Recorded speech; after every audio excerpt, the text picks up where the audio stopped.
परम सन्मानयोग गुरु प्यारी गुरु सवारी गुरु खालसा माई भाई साध संगत जीओ। सतगुरां दी अपार बख्शिश किरपा दे सदका चार पहर रात सुख शांति नाल बतीत होई है। दिन आया है गुरु साहब जी किरपा करन, जिहड़ा दिन दा चार पहर दा समा है, सतगुरां दी मिठी निੱਘੀ याद ਦੇ ਵਿੱਚ ਸਤਗੁਰਾਂ ਦੇ ਗੁਣ ਗਾਇਨ ਕਰਦਿਆਂ ਸਮਾਂ ਜਿਹੜਾ ਅੱਜ ਦਾ ਬਤੀਤ ਹੋਵੇ। ਆਪ ਸੰਗਤਾਂ ਵੱਡੇ ਭਾਗਾਂ ਵਾਲੇ ਹੋ। ਸਤਗੁਰਾਂ ਦੀ ਕਿਰਪਾ ਸਦਕਾ ਅੰਮ੍ਰਿਤ ਵੇਲੇ ਤੋਂ ਗੁਰੂ ਦਰਬਾਰ ਦੀਆਂ ਹਾਜ਼ਰੀਆਂ ਭਰ ਕੇ ਆਪਣੀ ਜ਼ਿੰਦਗੀ ਦੀਆਂ ਕੀਮਤੀ ਘੜੀਆਂ ਨੂੰ ਸਫਲਾ ਕਰਨ ਦੀ ਕੋਸ਼ਿਸ਼ ਕੀਤੀ ਜਾ ਰਹੀ ਹੈ।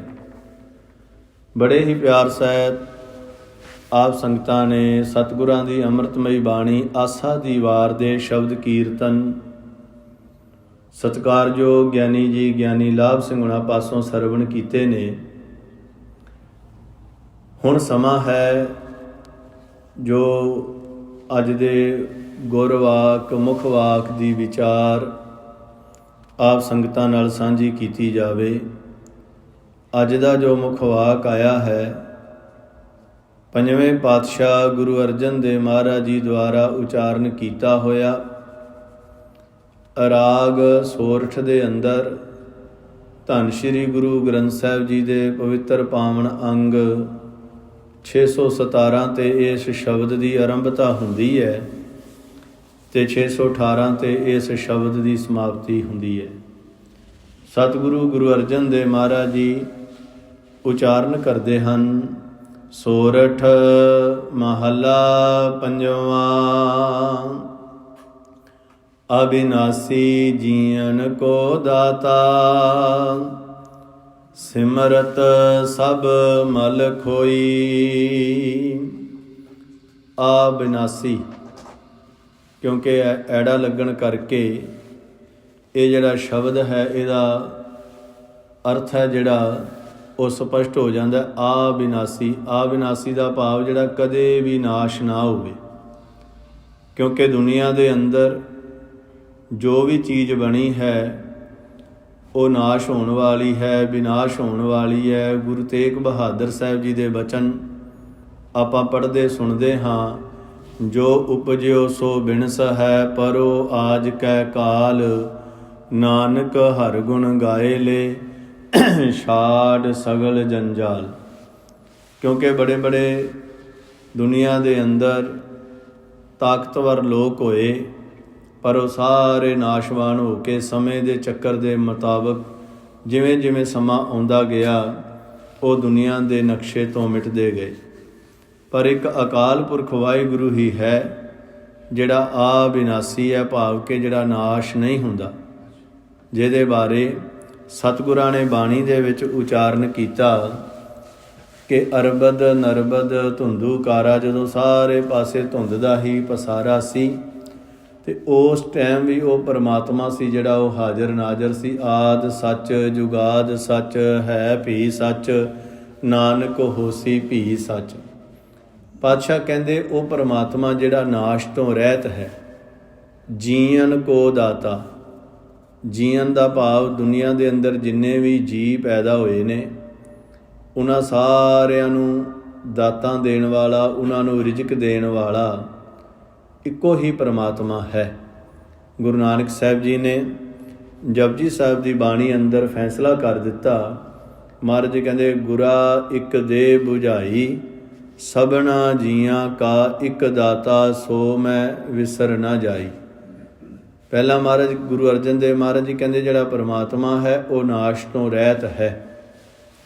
ਦੁਨੀਆ ਦੇ ਅੰਦਰ ਬੜੇ ਬੜੇ ਪੀਰ ਪੈਗੰਬਰ ਅਵਤਾਰ ਔਲੀਏ ਆਉਂਦੇ ਨੇ, ਪਰ ਉਹ ਦੁਨੀਆ ਦੇ ਵਿੱਚ ਕੁਝ ਸਮਾਂ ਰਹਿ ਕਰਕੇ ਦੁਨੀਆ ਦੇ ਭੁੱਲੇ ਭਟਕੇ ਲੋਕਾਂ ਨੂੰ ਸਿੱਧੇ ਰਸਤੇ ਪਾਉਂਦੇ ਨੇ। ਪਰ ਮਹਾਰਾਜ ਦੀ ਬਾਣੀ ਦਾ ਨਾਲ ਹੀ ਇਹ ਵੀ ਕਥਨ ਹੈ, ਸੇਖ ਹਯਾਤੀ ਜਗ ਨ ਕੋਈ ਥਿਰ ਰਿਹਾ, ਜਿਤ ਆਸਣ ਹਮ ਬੈਠੇ ਕੇਤੇ ਬੈਸ ਗਿਆ। ਪਤਾ ਨਹੀਂ ਕਿੰਨੀ ਕੁ ਦੁਨੀਆ ਹੋ ਕੇ ਇਸ ਸੰਸਾਰ 'ਚੋਂ ਚਲੀ ਗਈ ਹੈ, ਪਾਤਸ਼ਾਹ ਕਹਿੰਦੇ ਉਹੀ ਪਰਮਾਤਮਾ ਹੈ ਜਿਹੜਾ ਉਹ ਨਾਸ਼ ਤੋਂ ਰਹਿਤ ਹੈ। ਬਾਕੀ ਤੇ ਸਾਰਾ ਕੁਝ ਨਾਸ਼ਵੰਤ ਹੈ। ਜੋ ਵੀ ਕੁਝ ਦਿਸ ਰਿਹਾ ਆਪਾਂ ਨੂੰ ਇਹ ਥੋੜ੍ਹੇ ਸਮੇਂ ਵਾਸਤੇ ਹੈ। ਥੋੜ੍ਹੇ ਸਮੇਂ ਦਾ ਮਤਲਬ ਕੋਈ ਅੱਜ ਨਹੀਂ, ਕੱਲ੍ਹ ਨਹੀਂ ਤਾਂ ਪਰਸੋਂ, 10 ਸਾਲ 20 ਸਾਲ 50 ਸਾਲ ਨੂੰ ਇਹਨੇ ਖਤਮ ਹੋ ਜਾਣਾ।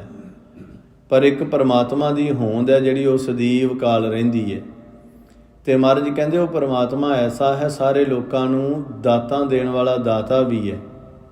ਉਹ ਕਿਸੇ ਦੇ ਨਾਲ ਤੇਰ ਮੇਰ ਨਹੀਂ ਕਰਦਾ, ਭਾਵੇਂ ਕੋਈ ਹਿੰਦੂ ਹੈ, ਕੋਈ ਮੁਸਲਿਮ ਹੈ, ਸਿੱਖ, ਈਸਾਈ, ਬੋਧੀ, ਜੈਨੀ, ਪਾਰਸੀ, ਪਤਾ ਨਹੀਂ ਕਿੰਨੀਆਂ ਕੁ ਦੁਨੀਆ ਦੇ ਅੰਦਰ ਧਰਮ ਨੇ, ਜਾਤਾਂ ਨੇ। ਉਹ ਸਾਰੇ ਲੋਕ ਉਹਦੇ ਕੋਲੋਂ ਮੰਗਦੇ ਨੇ, ਪਰ ਮੰਗਣ ਦਾ ਸਾਡਾ ਤਰੀਕਾ ਸਾਰਿਆਂ ਦਾ ਵੱਖੋ ਵੱਖਰਾ ਹੈ। ਠੀਕ ਉਸੇ ਤਰ੍ਹਾਂ ਹੀ ਜਿਵੇਂ ਕੋਈ ਪਕਵਾਨ ਤਿਆਰ ਕਰਦਾ ਹੈ, ਉਹਦਾ ਆਪੋ ਆਪਣਾ ਤਰੀਕਾ ਹੋ ਸਕਦਾ ਹੈ, ਪਰ ਮਤਲਬ ਉਹਦਾ ਸਾਰਿਆਂ ਦਾ ਕੀ ਹੈ ਵੀ ਪਕਵਾਨ ਤਿਆਰ ਕਰਕੇ, ਭੋਜਨ ਤਿਆਰ ਕਰਕੇ ਪੇਟ ਦੀ ਜਿਹੜੀ ਭੁੱਖ ਹੈ ਉਹ ਦੂਰ ਕੀਤੀ ਜਾਵੇ।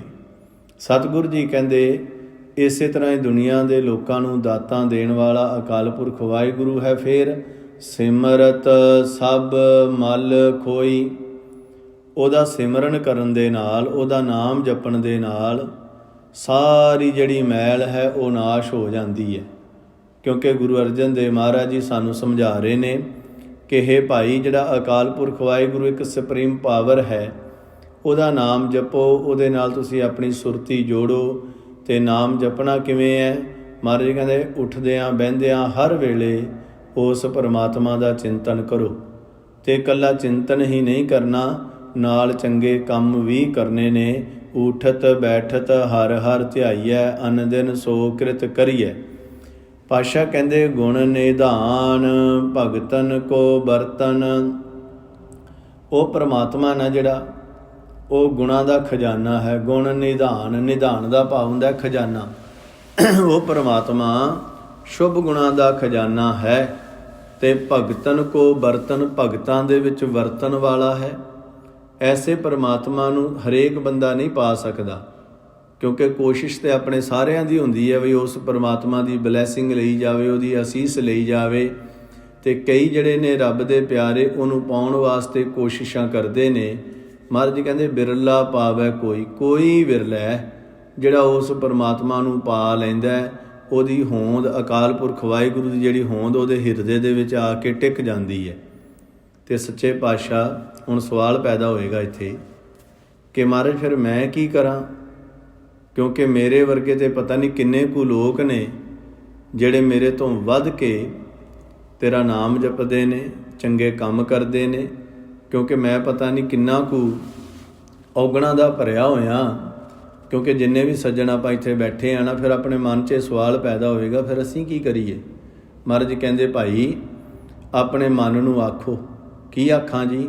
ਮਹਾਰਾਜ ਕਹਿੰਦੇ ਮੇਰੇ ਮਨ ਜਪ ਗੁਰ ਗੋਪਾਲ ਪ੍ਰਭ ਸੋਈ।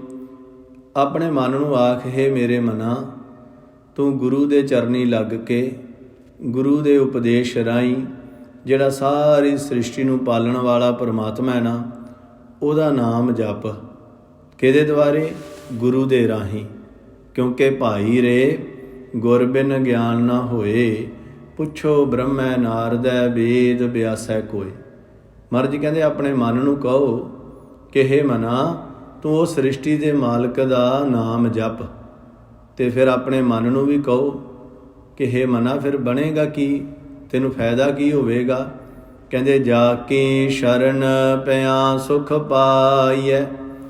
ਉਸ ਪਰਮਾਤਮਾ ਦੀ ਸ਼ਰਨ ਵਿੱਚ ਪੈ ਕੇ ਨਾ ਫਿਰ ਸੁੱਖ ਹੀ ਸੁੱਖ ਮਿਲਦਾ। ਸੁੱਖ ਕਿਵੇਂ ਮਿਲਦਾ? ਕਿਉਂਕਿ ਇੱਕ ਸ਼ਰਨ ਤਾਂ ਉਹ ਹੈਗੀ ਹੈ ਨਾ, ਜਿਵੇਂ ਆਪਾਂ ਪ੍ਰਤੱਖ ਤੌਰ 'ਤੇ ਸੰਗਤ ਵਿੱਚ ਆ ਕੇ ਬਹਿ ਜਾਂਦੇ ਹਾਂ। ਇੱਕ ਸ਼ਰਨ ਇਹ ਹੈ ਕਿ ਹਰ ਵੇਲੇ ਪਰਮਾਤਮਾ ਦੀ ਯਾਦ ਮਨ ਵਿੱਚ ਵਸਾ ਲੈਣੀ। ਅਤੇ ਜਦੋਂ ਮਨ ਦੇ ਵਿੱਚ ਪਰਮਾਤਮਾ ਦੀ ਯਾਦ ਵਸੇ ਅਤੇ ਫਿਰ ਬੰਦਾ ਜੋ ਵੀ ਸੰਸਾਰ ਦੇ ਵਿੱਚ ਆਪਾਂ ਵਿਚਰਦੇ ਹਾਂ ਨਾ, ਜੇ ਸਾਡੇ ਨਾਲ ਕੋਈ ਵਾਧਾ ਘਾਟਾ ਹੁੰਦਾ, ਕੋਈ ਨਫਾ ਨੁਕਸਾਨ ਹੁੰਦਾ, ਫਿਰ ਆਪਾਂ ਪਰਮਾਤਮਾ ਦੇ ਵਿੱਚ ਦੋਸ਼ ਨਹੀਂ ਕੱਢਦੇ, ਆਪਾਂ ਦੁਖੀ ਨਹੀਂ ਹੁੰਦੇ। ਦੁਖੀ ਆਪਾਂ ਉਸ ਟਾਈਮ ਹੁੰਦੇ ਹਾਂ ਜਦੋਂ ਆਪਾਂ ਆਪਣੀ ਸੋਚ ਤੋਂ ਵੱਧ ਕੇ ਕਿਸੇ ਤੋਂ ਕੋਈ ਆਸ ਰੱਖ ਲਈਏ। ਗੁਰੂ ਸਾਹਿਬ ਜੀ ਕਹਿੰਦੇ ਆਸ ਰੱਖਣੀ ਹੈ ਤੇ ਕੇਵਲ ਇੱਕ ਪਰਮਾਤਮਾ ਦੀ ਆਸ ਰੱਖ। ਸੁਖਮਨੀ ਸਾਹਿਬ ਦੇ ਵਿੱਚ ਮਹਾਰਾਜ ਦੇ ਬਚਨ ਨੇ, ਮਾਨੁਖ ਕੀ ਟੇਕ ਬਿਰਥੀ ਸਭ ਜਾਨ, ਦੇਵਨ ਕੋ ਏਕੈ ਭਗਵਾਨ। ਕਿ ਮਨੁੱਖ ਦੀ ਆਸ ਨਾ ਰੱਖ, ਕਿਉਂਕਿ ਮਨੁੱਖ ਤੇ ਅੱਜ ਦੇ ਦੇਗਾ ਤੇ ਕੱਲ੍ਹ ਨੂੰ ਲੈ ਲਵੇਗਾ, ਜਾਂ ਕਹਿ ਦੇਗਾ ਮਿਹਣਾ ਮਾਰ ਦੇਗਾ। ਪਰ ਉਹ ਤੇ ਪਰਮਾਤਮਾ ਐਸਾ ਹੈ, ਦੇਂਦਾ ਦੇ ਲੈਂਦੇ ਥੱਕ ਪਾਹੇ, ਜੁਗਾ ਜੁਗੰਤਰ ਖਾਹੀ ਖਾਏ। ਉਹ ਤੇ ਦਾਤਾਂ ਦੇਣ ਵਾਲਾ ਥੱਕਦਾ ਨਹੀਂ, ਪਰ ਲੈਣ ਵਾਲੇ ਨੇ ਜਿਹੜੇ ਉਹ ਥੱਕ ਜਾਂਦੇ ਨੇ। ਆਪਾਂ ਆਖਾਂਗੇ ਜੀ ਥੱਕੇ ਤੇ ਅਸੀਂ ਕੋਈ ਵੇਖੇ ਨਹੀਂ। ਬੜੇ ਲੋਕ ਨੇ ਜਿਨ੍ਹਾਂ ਕੋਲ ਮਾਇਆ ਬਹੁਤ ਹੈ, ਉਹ ਹੋਰ ਮੰਗਦੇ ਨੇ। ਥੱਕਣ ਦਾ ਮਤਲਬ ਹੈ ਉਹਨਾਂ ਦੇ ਜਿਹੜੇ ਸਰੀਰਕ ਅੰਗ ਨੇ, ਉਹਨਾਂ ਦੀਆਂ ਅੱਖਾਂ, ਹੱਥ, ਪੈਰ, ਇਹ ਸਾਰਾ ਕੁਝ ਜਵਾਬ ਦੇ ਜਾਂਦਾ ਹੈ। ਭਾਵ ਕਿ ਹਾਲਤ ਬਣ ਜਾਂਦੀ ਹੈ, ਨੈਨੋ ਨੀਰ ਬਹਿ ਤਨ ਖੀਨਾ, ਭਏ ਕੇਸ ਦੁਧਵਾਨੀ, ਰੁਦਾ ਕੰਠ ਸ਼ਬਦ ਨਹੀਂ ਉਚਰੈ, ਅਬ ਕਿਆ ਕਰੈ ਪਰਾਨੀ। ਅੱਖਾਂ ਦੇ ਵਿੱਚੋਂ ਪਾਣੀ ਤੁਰਨ ਲੱਗ ਜਾਂਦਾ ਹੈ, ਜੀਭ ਥਥਲਾਉਣ ਲੱਗ ਜਾਂਦੀ ਹੈ, ਪਰ ਕੰਨਾਂ ਤੋਂ ਸੁਣਦਾ ਨਹੀਂ। ਪਰ ਹੁਣ ਕੀ ਕਰ ਸਕਦਾ ਬੰਦਾ? ਕਿਉਂਕਿ ਜਿਸ ਤਰ੍ਹਾਂ ਇੱਕ ਸਮਾਂ ਹੁੰਦਾ ਹੈ ਜਦੋਂ ਆਪਾਂ ਕੋਈ ਪੜ੍ਹਾਈ ਲਿਖਾਈ ਕਰਨੀ ਹੈ, ਆਪਾਂ ਨੂੰ ਪਤਾ ਵੀ ਬਚਪਨ ਤੋਂ ਸੁਰਤ ਸੰਭਲਦਾ ਹੈ ਬੱਚਾ, ਇੱਕ ਏਜ ਤੱਕ ਉਹ ਪੜ੍ਹਦਾ ਹੈ। ਫਿਰ ਉਸ ਤੋਂ ਬਾਅਦ ਇੱਕ ਸਮਾਂ ਹੁੰਦਾ ਹੈ, ਉਹ ਆਪਣੇ ਕੰਮਕਾਰ ਨੂੰ ਵਧਾਉਂਦਾ ਹੈ, ਕਾਰੋਬਾਰ ਕਰਦਾ ਹੈ। ਫਿਰ ਇੱਕ ਸਮਾਂ ਹੁੰਦਾ ਹੈ ਕਿ ਉਹ ਸੰਸਾਰ ਦੇ ਅੰਦਰ ਵਿਚਰਦਾ ਹੋਇਆ, ਸੇਵਾ ਸਿਮਰਨ ਕਰਦਾ ਹੋਇਆ ਪਰਮਾਤਮਾ ਦੇ ਨਾਲ ਇੱਕਮਿਕ ਹੁੰਦਾ ਹੈ। ਪਰ ਲੇਕਿਨ ਬਹੁਤੇ ਸੱਜਣਾਂ ਦਾ ਕੀ ਹਾਲ ਹੈ ਕਿ ਜਿਸ ਵੇਲੇ ਸਮਾਂ ਲੱਗ ਜੇ ਤੇ ਉਸ ਵੇਲੇ ਉਹ ਸੋਚਦੇ ਨੇ ਬਈ ਅਸੀਂ ਹੁਣ ਨਾਮ ਜਪ ਲਈਏ। ਪਾਤਸ਼ਾਹ ਕਹਿੰਦੇ ਨਹੀਂ ਭਾਈ, ਜੇ ਤੂੰ ਬੁਢੇਪੇ ਦੇ ਵਿੱਚ ਵੀ ਆ ਕੇ ਨਾਮ ਜਪਦਾ ਨਾ, ਸੇਵਾ ਸਿਮਰਨ ਕਰਦਾ, ਤੇਰੇ ਵੱਲੋਂ ਕੀਤੀ ਹੋਈ ਸੇਵਾ, ਤੇਰੇ ਵੱਲੋਂ ਕੀਤਾ ਹੋਇਆ ਸਿਮਰਨ ਥਾਂ ਪੈ ਜਾਏਗਾ। ਪਰ ਜੇ ਤੂੰ ਜਵਾਨੀ ਦੇ ਵੇਲੇ ਹੀ ਨਾਮ ਜਪੇ, ਵੱਤ ਲੱਗੀ ਸੱਚੇ ਨਾਮ ਕੀ, ਜੋ ਬੀਜੈ ਸੋ ਖਾਏ। ਜਵਾਨ ਅਵਸਥਾ ਦੇ ਵਿੱਚ ਨਾਮ ਵੀ ਜਪਿਆ ਜਾਂਦਾ ਹੈ, ਸੇਵਾ ਵੀ ਕੀਤੀ ਜਾਂਦੀ ਹੈ। ਤੇ ਬੁਢੇਪੇ ਦੇ ਵਿੱਚ ਆ ਕੇ ਉਹੀ ਬੰਦਾ ਸੇਵਾ ਕਰ ਸਕਦਾ ਹੈ, ਉਹੀ ਸਿਮਰਨ ਦੇ ਨਾਲ ਜੁੜ ਸਕਦਾ ਹੈ ਜਿਹਦੇ ਕੋਈ ਵੱਡੇ ਭਾਗ ਹੋਣ, ਜਿਹਦੀ ਕੋਈ ਚੰਗੀ ਕਿਸਮਤ ਹੋਵੇ। ਨਹੀਂ ਤੇ ਆਮ ਕਰਕੇ ਆਪਾਂ ਵੇਖਦੇ ਹਾਂ ਕਿ ਜਿਵੇਂ ਜਿਵੇਂ ਉਮਰ ਵੱਧਦੀ ਹੈ, ਸਰੀਰ ਕਮਜ਼ੋਰ ਹੋ ਜਾਂਦਾ ਹੈ ਤੇ ਬੰਦੇ ਦੀ ਲਾਲਸਾ ਵੀ ਵੱਧਦੀ ਹੈ। ਪਰ ਕਈ ਐਸੇ ਬਜ਼ੁਰਗ ਹੁੰਦੇ ਨੇ ਵੱਡੀ ਉਮਰ ਦੇ, ਜਿਹੜੇ ਬੜਾ ਸੋਹਣਾ ਸੰਗਤ ਦੇ ਵਿੱਚ ਵੀ ਆਉਂਦੇ ਨੇ, ਸੇਵਾ ਵੀ ਕਰਦੇ ਨੇ, ਨਾਲ ਕਰਾਉਂਦੇ ਵੀ ਨੇ, ਬਾਣੀ ਵੀ ਪੜ੍ਹਦੇ ਤੇ ਪੜ੍ਹਾਉਂਦੇ ਨੇ। ਇਹ ਉਹਨਾਂ ਦੀ ਤਾਕਤ ਨਹੀਂ ਹੈ, ਗੁਰੂ ਦੀ ਬਲੈਸਿੰਗ, ਗੁਰੂ ਦੀ ਬਖਸ਼ਿਸ਼ ਉਹਨਾਂ ਦੇ ਉੱਤੇ ਹੈ ਕਿ ਜਿਹੜੇ ਆ ਕੇ ਸੇਵਾ ਤੇ ਸਿਮਰਨ ਦੇ ਵਿੱਚ ਜੁੜਦੇ ਨੇ। ਪਾਤਸ਼ਾਹ ਸਾਨੂੰ ਸਾਰਿਆਂ ਨੂੰ ਕਹਿੰਦੇ ਨੇ ਭਾਈ, ਉਸ ਪਰਮਾਤਮਾ ਦੀ ਸ਼ਰਨ ਵਿੱਚ ਪੈ ਕੇ ਸੁੱਖ ਦੀ ਪ੍ਰਾਪਤੀ ਹੁੰਦੀ ਹੈ। ਤੇ ਨਾਲ ਦੱਸ ਦਿੱਤਾ, ਬਹੁੜ ਦੁੱਖ ਨਾ ਹੋਈ, ਫਿਰ ਦੁਬਾਰਾ ਦੁੱਖ ਨਹੀਂ ਲੱਗਦਾ। ਭਾਵ ਕਿ ਮਨ ਦੇ ਅੰਦਰ ਇਹ ਖਿਆਲ ਹੀ ਨਹੀਂ ਆਉਂਦਾ ਵੀ ਇਹ ਦੁੱਖ ਹੈ, ਮੈਨੂੰ ਲੱਗਾ ਕਿਉਂ, ਇਹ ਮੇਰੇ ਨਾਲ ਕਿਉਂ ਗੱਲਾਂ ਵਾਪਰੀਆਂ। ਕਿਉਂਕਿ ਕੋਈ ਨਾ ਕੋਈ ਸਮਾਂ ਹੁੰਦਾ ਹੈ ਕਿ ਜਿਸ ਕਰਮ ਨੂੰ ਆਪਾਂ ਭੋਗਦੇ ਹਾਂ। ਭੋਗਣ ਦਾ ਮਤਲਬ ਜਿਵੇਂ ਬਾਬਾ ਫਰੀਦ ਸਾਹਿਬ ਜੀ ਕਹਿੰਦੇ, ਫਰੀਦਾ ਲੌੜੈ ਦਾਖ ਬਜੌਰੀਆਂ, ਕਿੱਕਰ ਬੀਜੈ ਜੱਟ, ਹੰਡੈ ਉਨ ਕਤਾਏ ਦਾ ਪੈਂਦਾ ਲੋੜੈ ਪੱਟ। ਜ਼ਿਮੀਂਦਾਰ ਖੇਤਾਂ ਦੇ ਵਿੱਚ ਕਿੱਕਰਾਂ ਬੀਜੇ ਤੇ ਕਿੱਕਰਾਂ ਨੂੰ ਦਾਖਾਂ ਤੇ ਲੱਗਦੀਆਂ ਨਹੀਂ, ਕੰਡੇ ਲੱਗਦੇ ਨੇ। ਇਸ ਕਰਕੇ ਜਦੋਂ ਕੋਈ ਵੀ ਆਪਣੇ ਨਾਲ ਦੁੱਖ ਦੀ ਘੜੀ ਬਣਦੀ ਹੈ ਤੇ ਫਿਰ ਸੰਗਤ ਕਰਨ ਦਾ ਇਹ ਫਲ ਮਿਲਦਾ ਹੈ।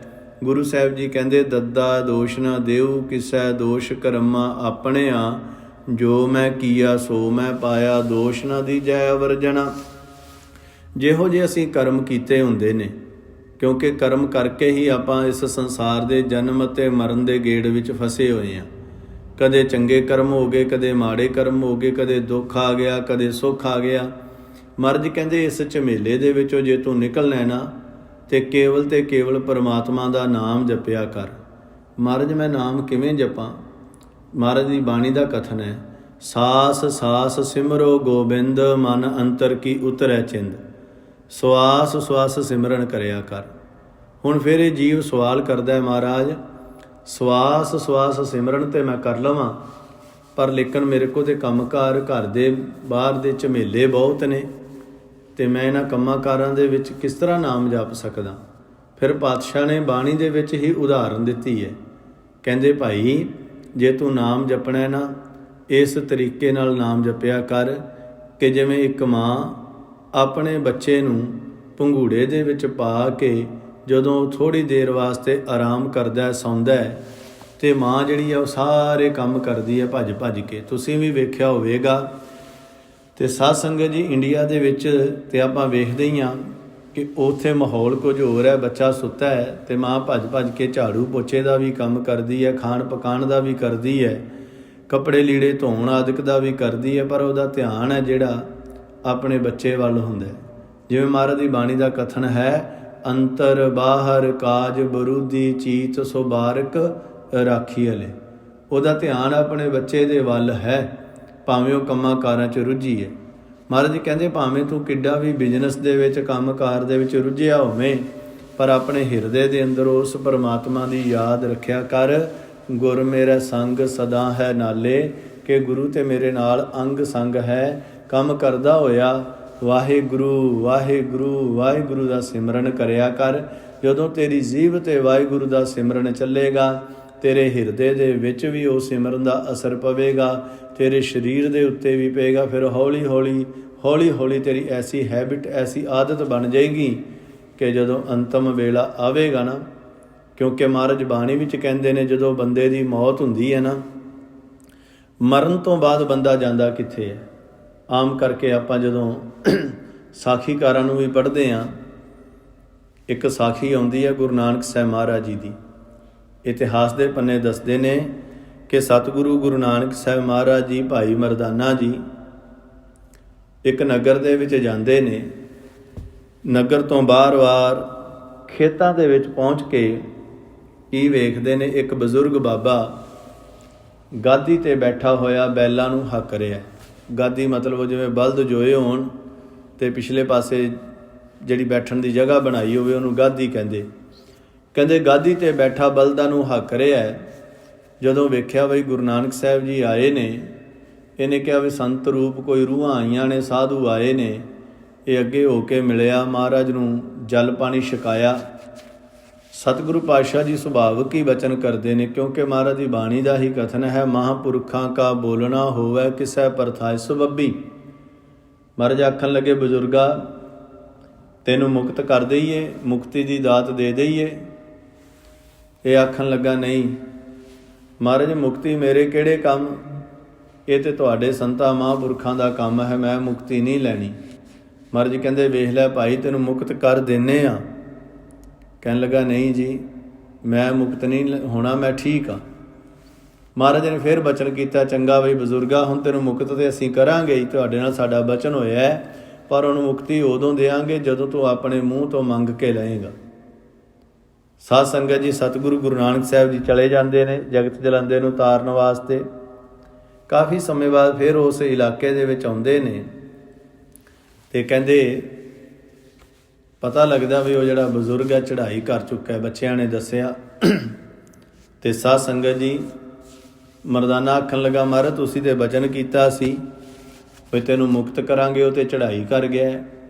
ਮਹਾਰਾਜ ਆਖਣ ਲੱਗੇ, ਭਾਈ ਉਹ ਕਿਧਰੇ ਦੂਰ ਨਹੀਂ ਗਿਆ, ਇੱਥੇ ਹੀ ਕਿਸੇ ਜੂਨ ਦੇ ਵਿੱਚ ਪਿਆ ਹੋਵੇਗਾ। ਕਹਿੰਦੇ ਧਿਆਨ ਮਾਰ ਕੇ ਵੇਖਿਆ, ਉਹ ਇੱਕ ਵੱਛੇ ਦੀ ਜੂਨ ਦੇ ਵਿੱਚ ਪਿਆ। ਅੱਜ ਕੱਲ੍ਹ ਦੇ ਟਰੈਕਟਰ ਆ ਗਏ, ਨਵੇਂ ਤਕਨੀਕਾਂ ਦੇ ਨਾਲ ਖੇਤੀ ਕੀਤੀ ਜਾਂਦੀ ਹੈ, ਪਰ ਉਸ ਸਮਿਆਂ ਦੇ ਵਿੱਚ ਜ਼ਿਆਦਾ ਕੰਮ ਬਲਦਾਂ ਦੇ ਕੋਲੋਂ ਲਿਆ ਜਾਂਦਾ ਸੀ। ਕਹਿੰਦੇ ਭੱਜ ਭੱਜ ਕੇ ਉਹ ਹੁਣ ਬੈਲ ਹੈ ਜਿਹੜਾ ਵੱਛਾ ਹੈ ਉਹ ਕੰਮ ਕਰਦਾ। ਅਤੇ ਮਹਾਰਾਜ ਆ ਕੇ ਪਹੁੰਚਦੇ ਉਹਦੇ ਕੰਨ 'ਚ, ਕਹਿੰਦੇ ਭਾਈ ਤੈਨੂੰ ਮੁਕਤ ਕਰ ਦਈਏ। ਪਿਆ ਇਹ ਬੈਲ ਦੀ ਜੂਨ ਦੇ ਵਿੱਚ ਹੈ, ਵੱਛੇ ਦੀ ਜੂਨ ਦੇ ਵਿੱਚ। ਆਖਣ ਲੱਗਾ, ਇਸ਼ਾਰਾ ਕਰਦਾ, ਬੋਲੀ ਬੋਲਦਾ ਆਪਣੀ ਕਿ ਮਹਾਰਾਜ ਮੈਨੂੰ ਤੁਸੀਂ ਮੁਕਤ ਕਰੋਗੇ, ਮੈਂ ਮਰਾਂਗਾ, ਮੇਰੇ ਬੱਚੇ ਨਵਾਂ ਲੈ ਕੇ ਆਉਣਗੇ, ਇਹਨਾਂ ਨੂੰ ਘਾਟਾ ਪੈ ਜਾਏਗਾ, ਮੈਂ ਨਹੀਂ ਮੁਕਤ ਹੋਣਾ, ਮੈਂ ਠੀਕ ਹਾਂ। ਮਹਾਰਾਜ ਆਖਣ ਲੱਗੇ, ਤੇਰੀ ਮਰਜ਼ੀ। ਕਹਿੰਦੇ ਫਿਰ ਇਹ ਕਈ ਜੂਨਾਂ ਦੇ ਵਿੱਚੋਂ ਕਦੇ ਸੱਪ ਦੀ ਜੂਨ ਦੇ ਵਿੱਚ ਪੈਂਦਾ, ਕਦੇ ਕੁੱਤੇ ਦੀ ਜੂਨ ਦੇ ਵਿੱਚ ਪੈਂਦਾ। ਫਿਰ ਇੱਕ ਦਿਨ ਮਹਾਰਾਜ ਇਸ ਇਲਾਕੇ ਦੇ ਵਿੱਚ ਆਉਂਦੇ ਅਤੇ ਉਸੇ ਘਰ ਦੇ ਵਿੱਚ ਪਹੁੰਚਦੇ ਨੇ, ਕਿਉਂਕਿ ਬੱਚਿਆਂ ਦੇ ਨਾਲ ਫਿਰ ਬੱਚਿਆਂ ਨੂੰ ਪਤਾ ਲੱਗ ਗਿਆ ਵੀ ਇਹ ਸੰਤ ਲੋਕ ਆਉਂਦੇ ਰਹਿੰਦੇ ਨੇ। ਮੇਲ ਮਿਲਾਪ ਹੋਇਆ। ਇੱਕ ਘਰ ਦਾ ਜਿਹੜਾ ਚੜਾ ਸੀ ਨਾ, ਜਿੱਥੇ ਗੰਦਾ ਪਾਣੀ ਡਿੱਗਦਾ ਸੀ, ਅਤੇ ਮਰਦਾਨੇ ਨੂੰ ਕਿਹਾ, ਲੈ ਮਰਦਾਨਿਆਂ ਵੀ ਇਹਦੇ ਵਿੱਚੋਂ ਹੱਥ ਮਾਰ, ਇਹ 'ਚ ਵੀ ਸਾਡਾ ਇੱਕ ਮਿੱਤਰ ਹੈ। ਮਹਾਰਾਜ ਪਾਣੀ ਬਹੁਤ ਗੰਦਾ ਹੈ। ਮਹਾਰਾਜ ਆਖਣ ਲੱਗੇ, ਕੋਈ ਨਾ, जिस वेले कहते हथ मारिया उही कीड़ा बाहर निकलिया। महाराज ने जल छिड़किया। महाराज पुछदे ने कि भाई तैनूं मुक्त कर दईए?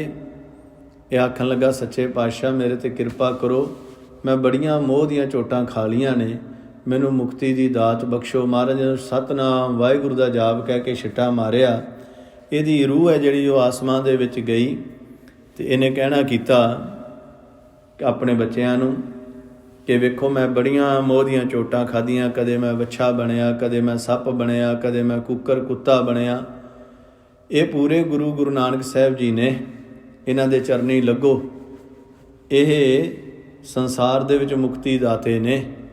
ਮੈਨੂੰ ਇਹ ਮੁਕਤ ਕਰਨ ਵਾਸਤੇ ਆਏ ਸੀ, ਪਰ ਮੈਂ ਮੋਹ ਦੇ ਵਸ ਪੈ ਕੇ ਮੁਕਤੀ ਲਈ ਨਹੀਂ। ਬੜੀਆਂ ਟੇਡੀਆਂ ਜੂਨਾਂ ਦੇ ਵਿੱਚੋਂ ਆਪਾਂ ਵੀ ਸਾਰੇ ਸੰਸਾਰ ਦੇ ਅੰਦਰ ਮੋਹ ਦੇ ਵਸ ਪੈ ਕੇ ਨਾ ਇਹ ਸਾਰੀਆਂ ਜੂਨਾਂ ਦੇ ਵਿੱਚੋਂ ਮਹਾਰਾਜ ਦੀ ਬਾਣੀ ਦਾ ਕਥਨ ਹੈ, ਕਈ ਜਨਮ ਪਏ ਕੀਟ ਪਤੰਗਾ, ਕਈ ਜਨਮ ਗਜਮੀਨ ਕਰੰਗਾ, ਕਈ ਜਨਮ ਪੰਖੀ ਸਰਪ ਹੋਇਓ, ਕਈ ਜਨਮ ਹੈਵਰ ਬਿਰਖ ਜੋਇਓ, ਮਿਲ ਜਗਦੀਸ਼ ਮਿਲਣ ਕੀ ਬਰੀਆ, ਚਿਰੰਕਾਲ ਇਹਦੇ ਸੰਜਰੀਆ। ਫਿਰ ਗੁਰਬਾਣੀ ਵੀ ਇੱਕ ਹੋਰ ਫੈਸਲਾ ਕਰਦੀ ਹੈ। ਕਈ ਸੱਜਣ ਇੱਥੇ ਕਿੰਤੂ ਪਰੰਤੂ ਕਰ ਸਕਦੇ ਨੇ, ਕਹਿੰਦੇ ਜੀ ਬਈ ਐਵੇਂ ਕਿਵੇਂ ਹੋ ਜਾਏਗਾ, ਕਿਵੇਂ ਪਤਾ ਲੱਗ ਗਿਆ ਬਈ ਉਹ ਜਿਹੜਾ ਬਜ਼ੁਰਗ ਸੀ ਵੱਛੇ ਦੀ ਜੂਨ 'ਚ ਪਿਆ ਸੀ। ਮਹਾਰਾਜ ਦੀ ਬਾਣੀ ਦਾ ਕਥਨ ਹੈ, ਜਦੋਂ ਆਪਾਂ ਬਾਣੀ ਪੜ੍ਹਦੇ ਹਾਂ, ਭਗਤ ਤਰਲੋਚਨ ਜੀ ਦਾ ਪਾਵਨ ਸ਼ਬਦ ਹੈ। ਉਹ ਕਹਿੰਦੇ ਅੰਤ ਕਾਲ ਜੋ ਲక్ష్ਮੀ ਸਿਮਰੈ, ਐਸੀ ਚਿੰਤਾ ਮੈਂ ਜੇ ਮਰੈ, ਸਰਪ ਜੋਣ ਵੱਲ ਵੱਲ ਉਤਰੈ, ਅਰੀ ਬਾਈ ਗੋਬਿੰਦ ਨਾਮ ਮਤ ਬਿਸਰੈ, ਅੰਤ ਕਾਲ ਜੋ ਮੰਦਰ ਸਿਮਰੈ, ਐਸੀ ਚਿੰਤਾ ਮੈਂ ਜੇ ਮਰੈ, ਪ੍ਰੇਤ ਜੋਣ ਵੱਲ ਵੱਲ ਉਤਰੈ। ਕਹਿੰਦੇ ਮਰਨ ਵੇਲੇ ਜੇ ਧਿਆਨ ਘਰ ਦੀ ਕੋਠੀ ਦੇ ਵਿੱਚ, ਘਰ ਦੇ ਮਕਾਨਾਂ ਦੇ ਵਿੱਚ ਰਹਿ ਜੇ, ਇਹ 'ਚ ਕੋਈ ਸ਼ੱਕ ਨਹੀਂ ਉਹ ਬੰਦਾ ਪ੍ਰੇਤ ਦੀ ਜੂਨ ਵਿੱਚ ਪੈਂਦਾ। ਅੰਤ ਕਾਲ ਜੋ ਲੜਕੇ ਸਿਮਰੈ, ਐਸੀ ਚਿੰਤਾ ਮੈਂ ਜੇ ਮਰੈ। ਅੰਤਮ ਵੇਲੇ ਜੇ ਧਿਆਨ ਆਪਣੇ ਧੀਆਂ ਪੁੱਤਰਾਂ ਦੇ ਵਿੱਚ, ਬੱਚਿਆਂ ਦੇ ਵਿੱਚ ਰਹਿ ਜੇ, ਮਹਾਰਾਜ ਜੀ ਕਹਿੰਦੇ ਸੂਕਰ ਜੌਣ ਵੱਲ ਵੱਲ ਉਤਰੈ, ਸੂਰ ਦੀ ਜੂਨ ਵਾਰ-ਵਾਰ ਪੈਂਦੀ ਹੈ। ਮਹਾਰਾਜ ਨੇ ਕਿੰਨੀਆਂ ਚੀਜ਼ਾਂ ਇਸ ਸ਼ਬਦ ਦੇ ਵਿੱਚ ਲਿਖਾਈਆਂ ਤੇ ਅਖੀਰਲੀਆਂ ਪੰਕਤੀਆਂ ਦੇ ਵਿੱਚ ਕਿਹਾ, ਅੰਤ ਕਾਲ ਨਾਰਾਇਣ ਸਿਮਰੈ, ਐਸੀ ਚਿੰਤਾ ਮੈਂ ਜੇ ਮਰੈ, ਬਦਤ ਤਲੋਚਨ ਤੇ ਨਰ ਮੁਕਤਾ, ਪੀਤਾੰਬਰ ਵਾਕੈ ਹਿਰਦੈ ਬਸੈ। ਕਿ ਜੇ ਅੰਤਮ ਵੇਲੇ ਧਿਆਨ ਰੱਬ ਵਾਲੇ ਪਾਸੇ ਚਲਾ ਜਾਵੇ ਨਾ, ਤੇ ਇਹ ਫਿਰ ਆਉਣ ਜਾਣ ਤੋਂ ਮੁਕਤ ਹੋ ਜਾਂਦਾ। ਇਹ ਮੋਹ ਦੀਆਂ ਚੋਟਾਂ, ਇਹ ਸਟਰਗਲ ਹੈ ਜਿਹੜਾ ਜੰਮਣ ਮਰਨ ਦਾ ਦੁੱਖ ਹੈ, ਇਹ ਸਾਰਾ ਫਿਰ ਉਹਦਾ ਖਤਮ ਹੋ ਜਾਂਦਾ। ਪਰ ਇਹ ਸਾਧ ਸੰਗਤ ਜੀ ਇਸ ਦੁੱਖ ਦੇ ਵਿੱਚੋਂ ਕੋਈ ਨਿਕਲਣਾ ਨਹੀਂ ਚਾਹੁੰਦਾ। ਆਪਾਂ ਸਾਰੇ, ਮੈਂ ਵੀ, ਤੁਸੀਂ, ਆਪਾਂ ਜਿੰਨੇ ਵੀ ਸੱਜਣ ਸੁਣ ਰਹੇ ਹਾਂ, ਆਪਾਂ ਕਹਿੰਦੇ ਵੀ ਆਹ ਜੱਗ ਮਿੱਠਾ ਤੇ ਅਗਲਾ ਕਿਹਨੇ ਡਿੱਠਾ, ਖਾਓ ਪੀਓ ਮੌਜਾਂ ਕਰੋ, ਜਦੋਂ ਬਣੇਗਾ ਸਮਾਂ ਵੇਖੀ ਜਾਏਗੀ। ਪਰ ਨਹੀਂ, ਸਤਿਗੁਰੂ ਪਾਤਸ਼ਾਹ ਜੀ ਅਲਰਟ ਕਰਦੇ ਨੇ ਕਿ ਭਾਈ ਆ ਤੈਨੂੰ ਸਮਾਂ ਮਿਲਿਆ, ਗੁਰ ਸੇਵਾ ਤੇ ਭਗਤ ਕਮਾਈ, ਤਬ ਇਹ ਮਾਨਸ ਦੇਹੀ ਪਾਈ, ਇਸ ਦੇਹੀ ਕੋ ਸਿਮਰੈ ਦੇਵ ਸੋ ਦੇਹੀ, ਭਜ ਹਰ ਕੀ ਸੇਵ, ਭਜੋ ਗੋਬਿੰਦ ਭੂਲ ਮਤ ਜਾਹੋ, ਮਾਨਸ ਜਨਮ ਕਾ ਇਹੀ ਲਾਹੋ। ਸਤਿਗੁਰੂ ਜੀ ਕਹਿੰਦੇ ਭਾਈ ਸੰਗਤ ਵਿੱਚ ਆਇਆ ਕਰ, ਰਹਾਓ ਵੱਡ ਭਾਗੀ ਸਾਧ ਸੰਗ ਪ੍ਰਾਪਤ। ਕਹਿੰਦੇ ਵੱਡੇ ਭਾਗਾਂ ਦੇ ਨਾਲ ਸਾਧੂਆਂ ਦਾ ਸੰਗ ਹੈ ਜਿਹੜਾ ਉਹ ਪ੍ਰਾਪਤ ਹੁੰਦਾ ਹੈ। ਵੱਡੇ ਭਾਗਾਂ ਦੇ ਨਾਲ ਸੰਗਤ ਮਿਲਦੀ ਹੈ। ਵੱਡੇ ਭਾਗਾਂ ਦੇ ਨਾਲ ਹੀ ਜਦੋਂ ਆਪਾਂ ਸੰਗਤ ਵਿੱਚ ਬੈਠਦੇ ਹਾਂ ਨਾ, ਉਹ ਸਾਡੇ ਜਿਹੜੇ ਭਾਗ ਨੇ ਬਹੁਤ ਵੱਡੇ, ਬੜੇ ਚੰਗੇ ਭਾਗ ਹੋਣ ਤਾਂ ਸੰਗਤ ਵਿੱਚ ਬੈਠਿਆ ਜਾਂਦਾ ਹੈ। ਸੰਗਤ ਕਿਹੜੀ ਹੈ? ਇਹ ਨਹੀਂ ਹੈਗਾ ਕਿ ਲੋਕਾਂ ਦਾ ਇਕੱਠ ਹੈ ਤੇ ਉਹਨੂੰ ਸੰਗਤ ਕਹਿ ਦਿੱਤਾ, ਨਹੀਂ। ਮਹਾਰਾਜ ਕਹਿੰਦੇ ਸਤ ਸੰਗਤ ਕੈਸੀ ਜਾਣੀਐ, ਜਿੱਥੈ ਏਕੋ ਨਾਮ ਵਖਾਣੀਐ, ਏਕੋ ਨਾਮ ਹੁਕਮ ਹੈ, ਸਤਿਗੁਰ ਦੀਆ ਬੁਝਾਏ ਜੀਓ। ਸੰਗਤ ਇਹ ਹੈ ਜਿੱਥੇ ਕੇਵਲ ਤੇ ਕੇਵਲ ਇੱਕ ਪਰਮਾਤਮਾ ਦੀ ਗੱਲ ਹੋ ਰਹੀ ਹੋਵੇ, ਉਹਦੀ ਵਡਿਆਈ, ਉਹਦੀ ਉਸਤਤ ਹੋ ਰਹੀ ਹੋਵੇ। ਐਸੇ ਸਾਧੂਆਂ ਦੇ ਸੰਗ ਦੇ ਵਿੱਚ ਬੈਠਣ ਕਰਕੇ ਤਿੰਨ ਭੇਟਤ ਦੁਰਮਤ ਖੋਈ। ਕੀ ਮਿਲੇਗਾ ਉੱਥੇ ਬੈਠ ਕੇ? ਜਿਹੜੀ ਦੁਰਮਤ, ਖੋਟੀ ਮੱਤ ਹੈ, ਭੈੜੀ ਮੱਤ ਹੈ, ਲੋਭ ਲਾਲਚ ਵਾਲੀ, ਮੈਂ ਮੇਰੀ ਵਾਲੀ, ਇਹ ਸਾਰੀ ਫਿਰ ਨਾਸ਼ ਹੋ ਜਾਏਗੀ।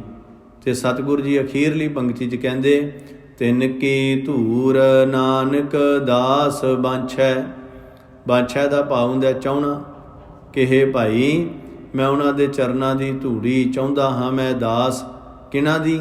ਜਿਨ ਹਰ ਨਾਮ ਹਿਰਦੈ ਪਰੋਈ, ਜਿਨ੍ਹਾਂ ਨੇ ਆਪਣੇ ਹਿਰਦੇ ਦੇ ਅੰਦਰ ਪਰਮਾਤਮਾ ਦੇ ਨਾਮ ਨੂੰ ਪਰੋਇਆ ਹੋਇਆ, ਜਿਹੜੇ ਹਰ ਵੇਲੇ ਉਸ ਵਾਹਿਗੁਰੂ ਦੀ ਯਾਦ ਦੇ ਵਿੱਚ ਜੁੜੇ ਰਹਿੰਦੇ ਨੇ। ਭਗਤ ਕਬੀਰ ਸਾਹਿਬ ਜੀ ਤੇ ਇੱਥੋਂ ਤੱਕ ਕਹਿੰਦੇ ਨੇ, ਕਬੀਰ ਸੁਪਨੈ ਹੂੰ ਬਰੜਾਏ ਕੈ ਜਹ ਮੁਖ ਨਿਕਸੈ ਰਾਮ, ਤਾਂ ਕਿ ਪੱਗ ਕੀ ਪਾਨਹੀ ਮੇਰੇ ਤਨ ਕੋ ਚਾਮ।